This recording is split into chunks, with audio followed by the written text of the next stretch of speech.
사람들 마음속에는요, 어떤 일을 시도할 때 거의 성장에 대한 어떤 성공에 대한 기대를 다 갖고 있어요. 아마 사업하면서 난 그냥 본전만 해도 괜찮아라고 생각할 사람이 없을 겁니다. 뭔가 거기에서 굉장한 것을 또 나름대로의 어떤 그 유익을 얻을 생각들을 갖고 있는 거죠. 요즘 그 뉴스를 보니까 그 유명 가수이자 배우가 연루된 주가 조작 그 사건이 계속 떠요. 주가가 갑자기 확 몰락해서 거의 1조 원 가까이 사람들이 손해를 보았다라고 해요. 왜 사람들이 몰려들까요? 그런 곳에. 그런 그 투자. 계속해서 그런 뉴스들이 들려오거든요. 투자했다 망하고, 투자했다 망하고. 물론 그것들을 이용해서 사기를 치는 그런 못된 사람들 때문에 그렇기도 하지만 왜 사람들이 몰려들까요?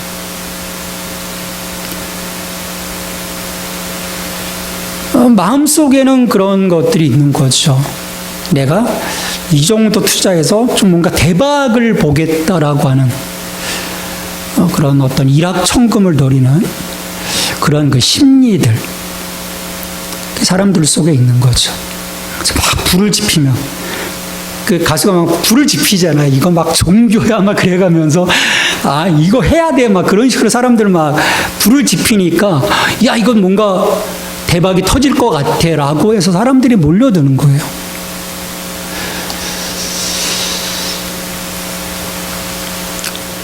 이게 어떤 돈에 대한 부분만 그럴까? 그렇지 않아요.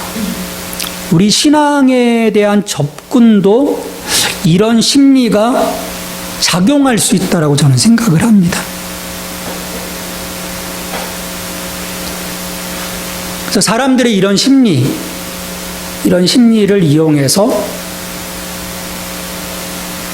사람들을 또 끌어모으는 어떤 그 종교적인 행위들도 우리나라에서는 빈번하죠. 물론 성경에는 이런 어떤 성장에 대한 희망을 주는 구절들이 여러 있어요. 우리 예를 들어서 욥기 8장 7절에서 내 시작은 미약하였으나 내 나중은 심히 창대할 것이다 라고 하는, 아주 미약했지만 창대, 눈이 확 들어오는 거죠. 또 시편 60편 22절에서도 그 작은 자가 1000명을 이루겠고 그 약한 자가 강국을 이루게 될 것이다. 눈에 확 들어오는 거예요. 이런 성경 구절을 딱 받으면 이야 올해 진짜 대박 나겠다. 그런 마음들을 갖게 되는 거죠. 이처럼 다양한 성경의 이야기를 통해서 우리는 하나님으로부터 받는 복을 기대할 수 있습니다. 근데 여기에만 매달려 있을 수는 없어요. 그건 참된 기독교 신앙의 본질이라고 말할 수 없기 때문입니다. 그러니까 믿음을 단지 어떤 축복이나 성장, 발전, 풍성함으로만 정의할 수 없다라는 거예요.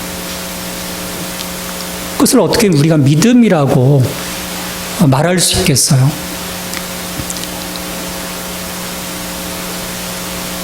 그러니까 우리가 신앙을 바라볼 때 그 신앙을 제대로 볼 수 있는 어떤 그 시각을 가지고 그걸 바라봐야 되는데, 우리가 신앙한다고 하면서 여전히 우리는 기존에 익숙했던 사고들, 특히 우리 대한민국의 이 신앙인들은 자본주의라고 하는 철저한 어떤 그 사고 속에 있거든요.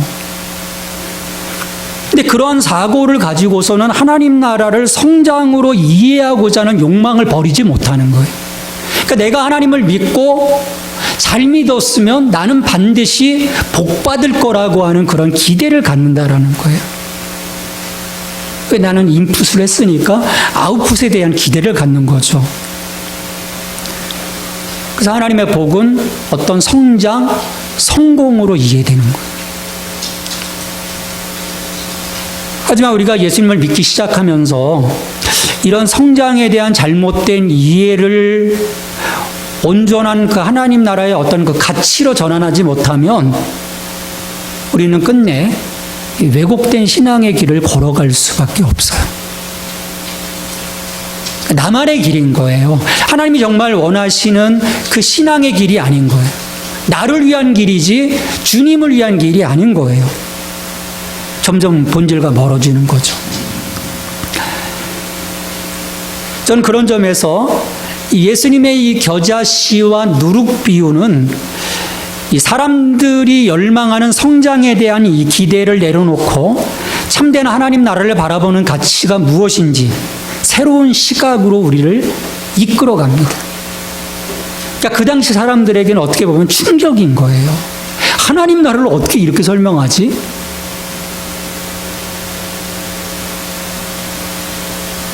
그러니까 그 당시 사람들은 하나님의 나라, 어떤 천국에 대한 기대는 자기들만의 전유물이었던 거예요. 유대인들만의. 그러니까 어떤 그 특별한 어떤 영역, 이스라엘이라는 영역, 또 제한된 사람, 유대 민족.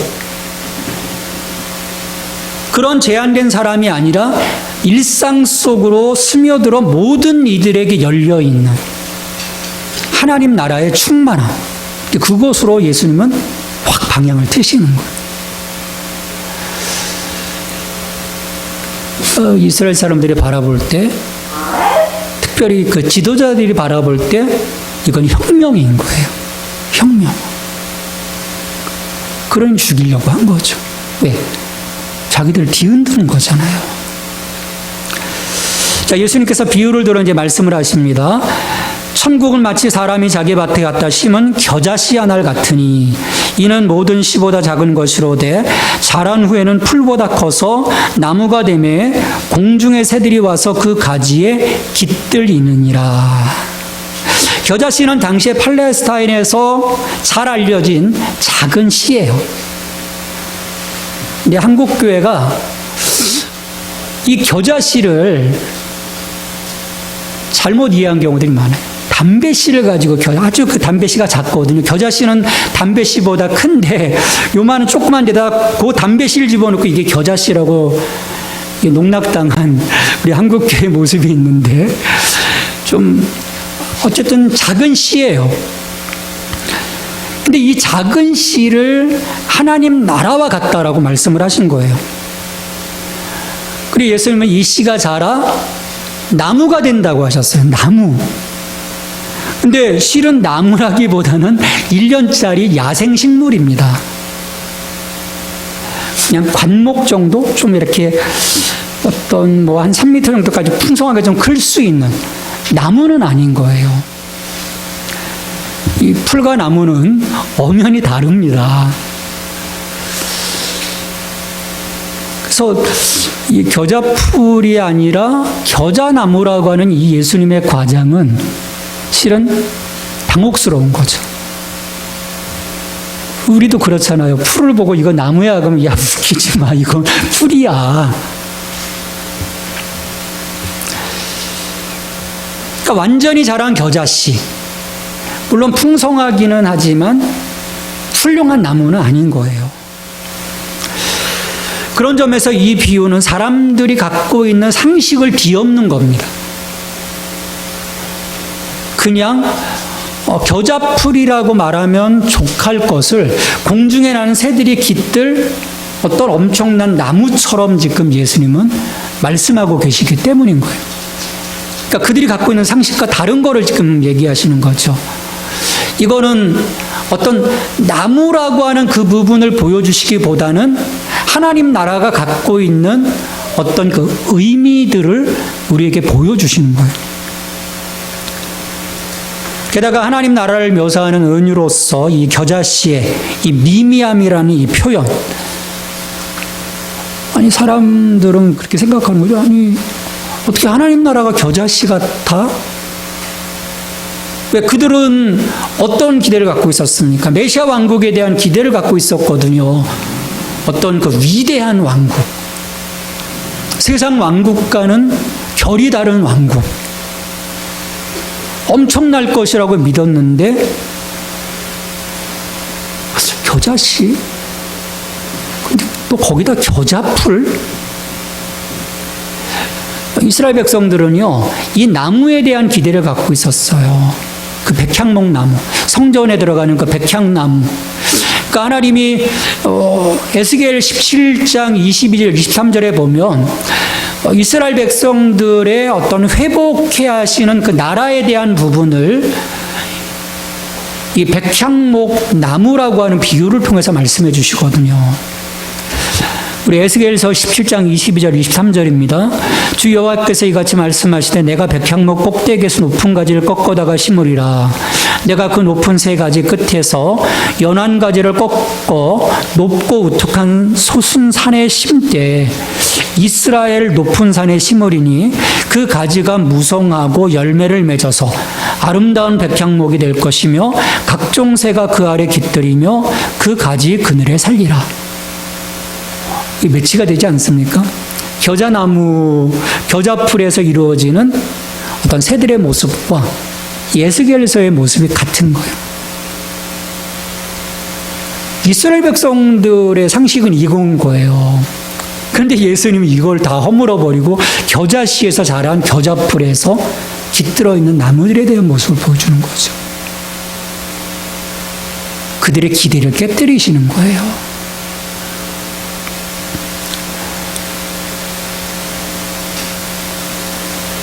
백향목 꼭대기에서 높은 가지를 꺾어 심는 것도 아닌 보잘것없는 풀씨 하나로부터 시작되어지는 하나님의 나라.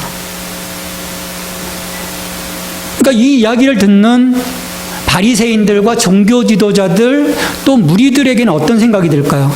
애기게 하나님 나라가 그거밖에 안 돼? 이거 뭐가 잘못된 거 아니야? 라고 하는 생각을 가질 수밖에 없는 거예요. 그럼에도 예수님이 이 말씀을 모르셨을까요? 사람들이 갖고 있는 이런 기대를 모르셨을까요?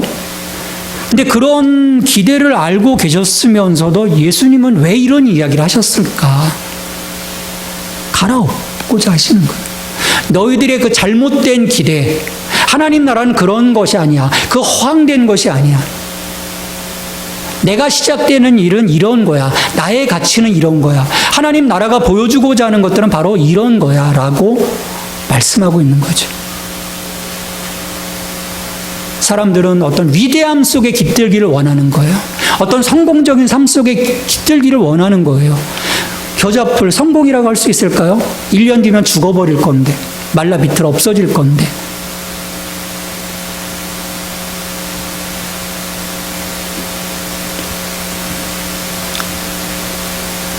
예수님은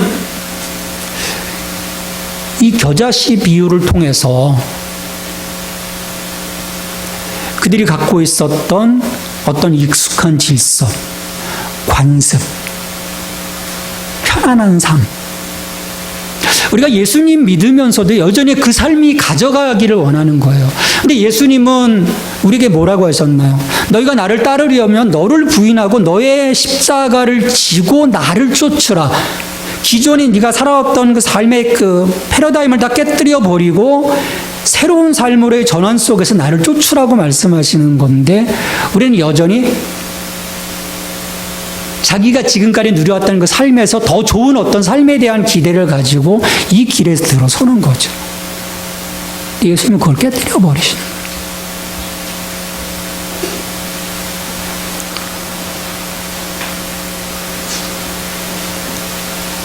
예수님은 이 비유를 통해서요, 지금 우리가 어떤 그 인간적인 기대를 가지고 하나님 나라를 희망하는 한 결국 실망하게 될 거야 라고 말씀하시는 거예요. 사람들이 신앙의 길에 들어서서 실망하는 이유가 그겁니다. 자기 엄청난 기대를 가지고 딱 들어왔는데 내려놔, 너 죽어, 날마다 죽어. 그러니까 난 이건 내가 기대했던 게 아니에요. 싫은 거죠. 그러니까 주님은 그렇게 하라는 거예요. 무엇보다도요, 어떤 그 성장과 성공을 부추기는 수단으로서 이 겨자씨를 바라보는 한 우린 늘 마음이 불편할 수밖에 없어요. 왜? 내가 성공하면 와, 이 하나님의 놀라운 축복을 내가 입었어라고 이야기할 수 있는데, 내가 실제로 그런 큰 나무가 되지 못하게 되면 우리 믿음에 뭔가 잘못된 것은 아닌가라고는 어떤 그 죄책감, 실망감, 그것이 우리 믿음의 근간을 흔들어 버리는 거죠. 이런 흔들림을 누가 조장하겠습니까? 사탄인 거죠. 하나님이 조장하겠어요? 아니에요.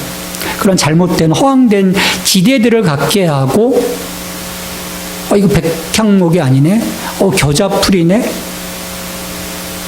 결국 자기의 어떤 삶이 성장하고 성공하지 못한 것에 대한 끊임없이 정죄하는 거지. 야, 너 그거 봐.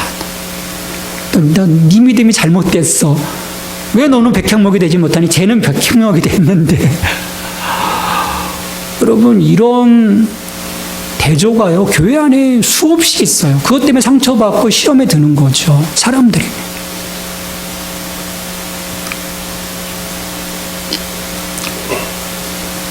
그러니까 우리가 이 시각을 버리지 못하면요, 큰 나무가 되지 못한 이 현실 위에 계속해서 좌절이 더해지는 거예요.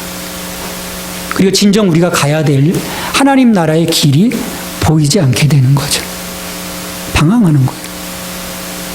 내가 신앙한다고 하면서도요, 계속 방황하는 거죠. 방황한다는 의미는 뭐겠어요? 내 안에 샬롬이 없는 거죠. 예수님은 와서 좀 쉬도록 말씀해 주시는데, 안식하도록 말씀해 주시는데, 그러게 우리가 하나님 나라를 바라보려고 하면 새로운 눈이 필요합니다.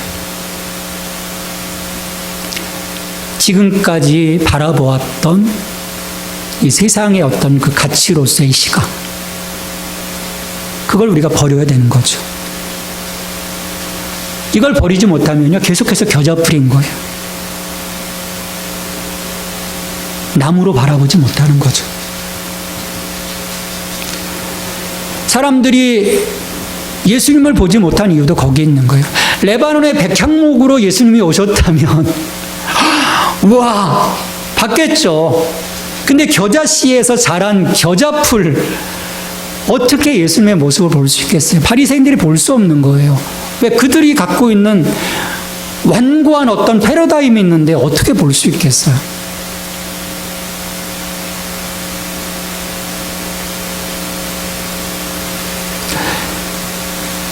근데 우리가 그러한 시각들을 버리고 하나님 나라가 진정, 예수님이 말씀하신 이 비유들 통해서 계속해서 하나님 나라가 드러나고 있잖아요.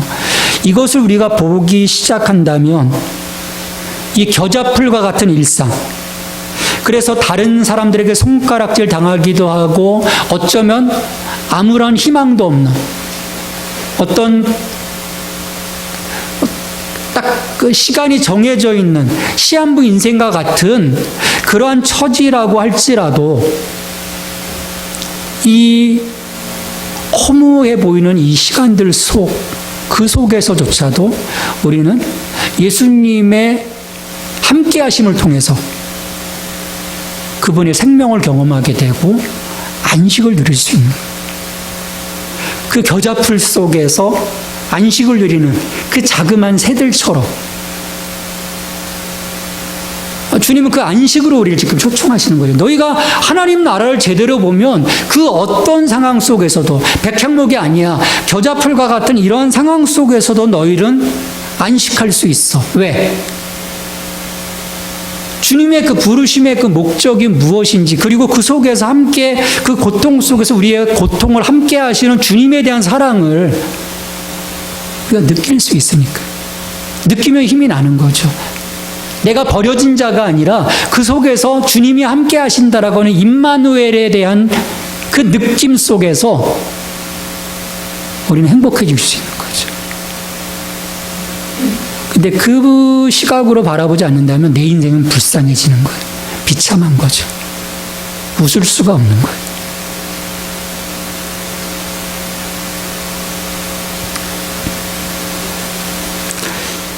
예수님은 이것이 지금 하나님의 나라다라고 가르치고 계시는 거죠. 그리고 예수님은 이 부분에 대해서도 부연 설명도 안 하세요. 부연 설명을 안 하세요. 다른 거는 밭의 비유, 가라지 비유 다 설명을 해주셨잖아요. 근데 이 겨자씨 비유와 누룩 비유는 설명을 안 해주세요. 깨달으라는 거죠. 깨닫지 못하는 자는 계속해서 헛된 백향목만 찾을 수밖에 없는 거예요.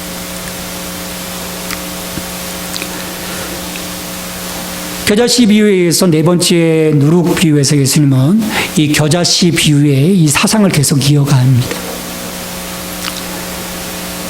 다른 방식, 그들이 기대했던 그런 방식이 아닌 다른 방식으로 임하는 그 하나님의 나라에 대해서 계속해서 이어가세요.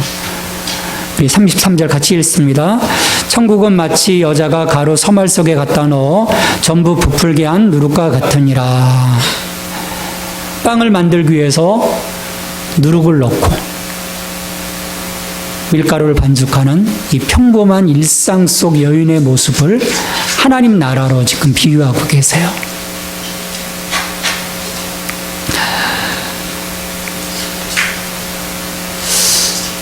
사람들은 자기의 어떤 일상 속에서 하나님 나라를 보기보다는 뭔가 어떤 특별한 경험 속에서 하나님 나라를 보기를 원하는 것 같아요. 그래서 사람들이 요즘도 신앙생활하면서 어떤 그 신비적인 그런 것들을 막 경험하기를 원해요. 남들이 체험해보지 못한 그런 것들을 좀 보기를 원하는 거죠. 그래서 막 그걸 막 찾아다녀요. 근데 하나님 나라는 우리 일상 속에 스며들어 있음을 예수님은 이 비유를 통해서 말씀하시는 거죠. 그러니까 그들의 어떤 그 기대를 지금 무너뜨리시는 거예요. 이 일상 속에 이미 하나님 나라는 스며들어 왔고 보이지 않는 누룩처럼 그 밀가루 반죽을 부풀리는 것처럼 이미 우리의 삶 속에서 조금씩 네가 알지 못하는 그 순간에 역사하고 있어라고 하는 그 부분을 예수님께서 이야기해 주고 계시죠. 근데 문제는 누룩을 썼다는 거예요. 고대 근동에 있어서 누룩은 부정적인 이미지거든요. 우리 구약 성경에서도 보면 이 누룩은 예외 없이 부정적인 은유로 사용이 돼요. 그래서 하나님께 제사 지낼 때 누룩을 넣지 못하도록 합니다. 무교병을 사용해요. 유교병이 아니에요. 근데 여러분 유교병과 무교병 먹어보시면 뭐가 맛있을까요? 무교병 맛 없어요. 딱딱하고 왜 부풀어 오르지 않았으니까 맛 없죠. 근데 그 누룩을 넣지 못하도록 해요. 어떤 그 누룩 자체의 어떤 그 안에 들어가서 발효시키는 그 과정을 어떤 부패와 연결시켜서 보는 거죠. 부패함에 대한. 심지어 이 무교절에서는 우리 출애굽기 과정에서 보면 어떻습니까? 누룩을 갖고 있느냐, 누룩을 넣느냐 안 넣느냐에 따라 가지고 이스라엘 백성들 가운데 끊어진, 그러니까 처단하시는 거예요. 석살하시는 거예요. 우리 출애굽기 12장 15절 보면 너희는 이레 동안 무교병을 먹을지니 그 첫날에 누룩을 너희 집에서 제하라. 무릇 첫날부터 일곱째 날까지 유교병을 먹는 자는 이스라엘에서 끊어지리라. 와, 오늘날 아침에 이스트 조금 먹었다고 죽여버리시는 거예요. 또 예수님도 누룩에 대해서 부정적으로 말씀하십니다. 예수께서 이러시되 삼가 바리새인과 사두개인들의 누룩을 주의하라. 바리새인들의 누룩을 조심하라고 제자들에게 경고하시죠. 그러니까 예수님께서 하나님 나라를 말씀하시면서 이 누룩을 상징으로 가져오셨다라고 하는 것은 예산 일이 아닌 거예요. 왜? 한마디로 지금 하나님 나라는 부정한 나라라고 말씀하시는 것과 똑같은 거기 때문에.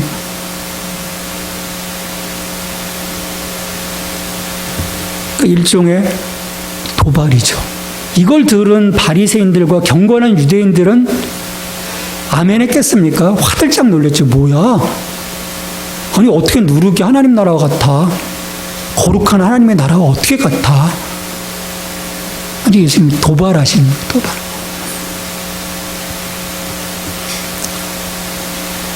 그러니까 예수님은 사람들이 생각하지 못한 그 대상에 이 하나님 나라를 빗댐으로써 그들의 어떤 편견, 그들의 선입견을 깨뜨려 버리시는 거예요. 이게 누군가의 잘못된 어떤 그 생각들을 깨뜨릴 때는 이 충격요법이 있어야 되거든요. 그냥 하나님 나라는 아름다운 모와 같아. 그러면 그래요. 근데 그들이 갖고 있는 부정적 이미지를 가지고 하나님 나라를 생각하니까 어떻게 되겠습니까? 순간 딱 받는 그 순간에 균열이 오는 거죠. 뭐야? 어떻게 누룩이?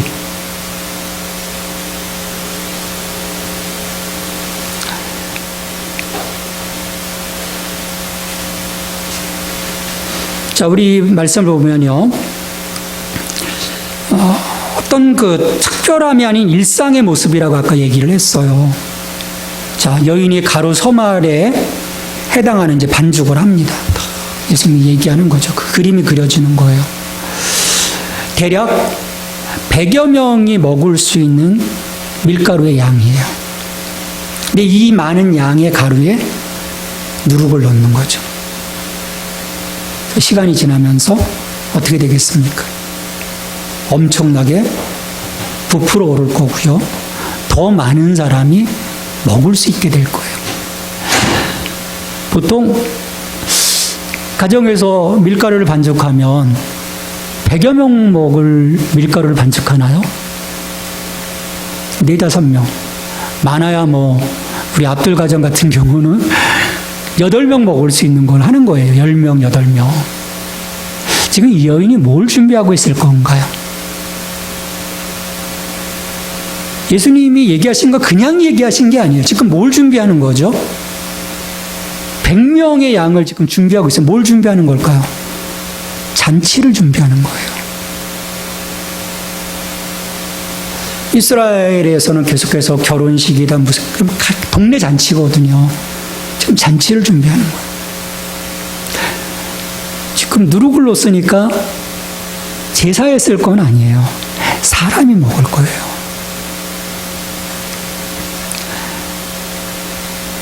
많은 사람을 지금 초대할 준비를 지금 하고 있는 거죠. 그러니까 누룩은 부정적인 이미지이기는 하지만 실제적인 일상으로 들어오면 많은 사람들이 먹을 수 있는 잔치를 준비하는 데 필요한 재료입니다. 이게 없으면 100명분 가지고 100명밖에 먹을 수가 없는 거예요. 수백 명이 먹을 수 없는 거죠. 누룩 덕분에 밀가루 반죽이 발효되어서 부풀어 올라 많은 사람들이 먹을 수 있는 거예요. 이 누룩 때문에 모자람 없이 잔치를 치르게 되는 것이죠. 그래서 예수님은 이 누룩이라고 하는 이 이미지를 통해서 하나님의 나라의 이 잔치는 넉넉함이 이루 말할 수 없다라고 하는 것을 얘기하고 계시는 거죠. 많은 사람이 와서 충분히 떡을 나눌 수 있다라고 하는 것을 이 예화를 통해서 보여주시는 거죠. 게다가 예수님은 하나님 나라의 편견을 지금 깨뜨리면서 누구든지 와서 먹고 마실 수 있는 부분을 얘기하는 거예요. 한 여인, 한 가정집에서 이루어지는 것을 통해서 어떤 왕궁이나 어떤 그 제사장의 어떤 특별한 사람들을 위한 것이 아니라 그 마을의 잔치, 누구든지 올 수 있도록 하는, 누구도 배제되지 않은 그 잔치에 대한 모습을 예수님은 말씀을 하시는 거죠.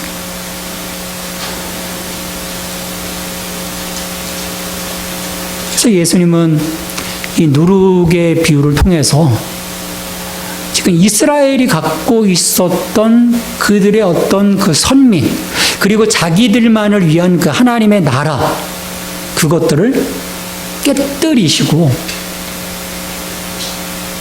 누구를, 모든 사람들을 향한 초청으로 이 하나님 나라를 확산시키고 계시는 거예요. 그래서 마태복음 11장 28절에서 예수님이 그렇게 초청을 하시죠. 우리 28절 말씀 같이 읽겠습니다. 수고하고 무거운 짐진 자들아 다 내게로 오라. 내가 너희를 쉬게 하리라. 다 내게로 오라. 수고하고 무거운 짐진 자들아 다 내게로. 누구든지 올 수 있는 곳이라는 거예요. 이건 유대사에 있어서의 혁명인 거죠. 자기들만을 위한 하나님의 나라, 메시아의 나라라고 믿었던 그들에게 누구든지 올 수 있는, 누구든지 와 그 잔치의 기쁨을 누릴 수 있는, 이것이 진정한 하나님 나라의, 이 땅 가운데 임하신 하나님 나라의 모습이라 말씀하시는 거죠.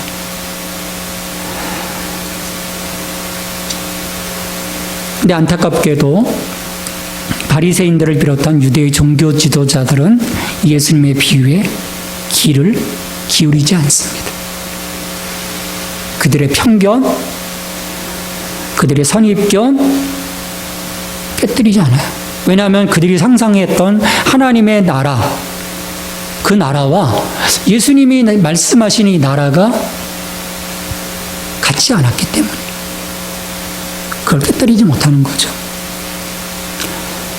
가장 거룩한 하나님 나라를 가장 부정한 누룩에 빗댄다는 것 자체가 예수님의 잘못된 생각을 드러내고 있다고 그들은 판단했던 거죠. 그럼 이 빵에 넣은 이 누룩과 같은 하나님의 나라가 어처구니 없이 보였을 거예요. 그 뭐야? 왜 저런 잘못된 예를 들까?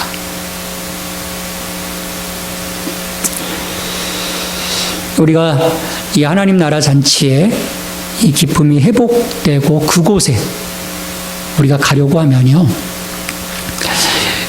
이 눈을 가리고 있는 편견을 실은 버려야 돼요.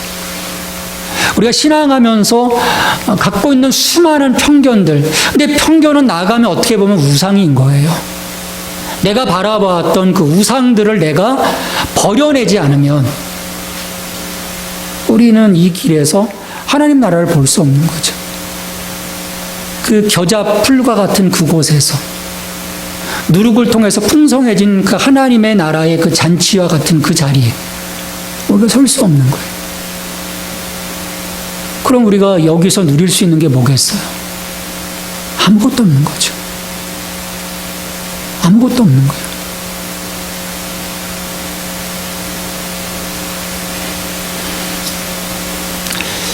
예수님이 어떤 산상수훈, 그리고 이 하나님 나라의 비유를 통해서 계속 그런 도전을 주시는 거죠. 야, 너의 시각을 바꿔라. 바꿔야 보인다는 거예요. 이걸 깨닫지 못하면 계속해서 우매한 자로 남는 거죠.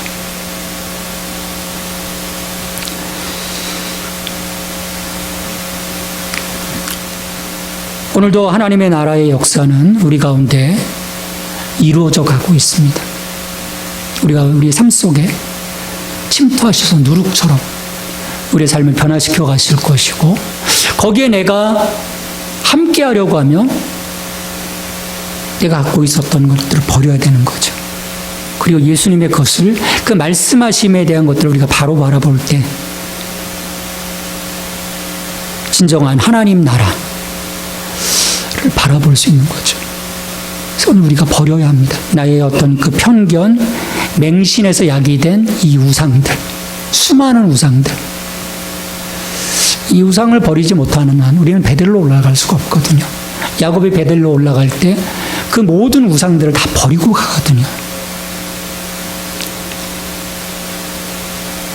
그럴 때 우리가 예수님께서 주시는 안식과 하나님 나라의 잔치의 기쁨을 누릴 수 있게 될 겁니다. 거기에 진정한 기쁨이 생기는 거죠. 샬롬이 이루어지는 거죠. 그 복된 시간이 여러분들의 삶 속에서 늘 실현될 수 있기를 주님의 이름으로 축원합니다. 하나님 감사합니다. 우리에게 하나님 나라에 대한 기쁨을 보게 하시고 그 안식 가운데 거할 수 있도록 우리를 초청해 주심에 감사합니다. 우리가 하나님 나라를 보았습니다. 느꼈습니다. 주님, 오늘 말씀해 주신 것처럼 이제 온전한 그 시각으로 이 나라를 보게 하시고 이 나라를 통해서 오늘 우리에게 이루어 가시는 하나님의 역사하심이 어떤 것인지 늘 깨달아 알아서 주님, 엉뚱한 곳에 있는 저희들이 아니라 그 하나님의 그 안식과 그 잔치 가운데 날마다 거함으로써 거기서 누리는 참된 은혜의 그 기운 속에서 우리의 삶이 펼쳐져 갈 수 있도록 도와주시옵소서. 예수님의 이름으로 기도합니다. 아멘.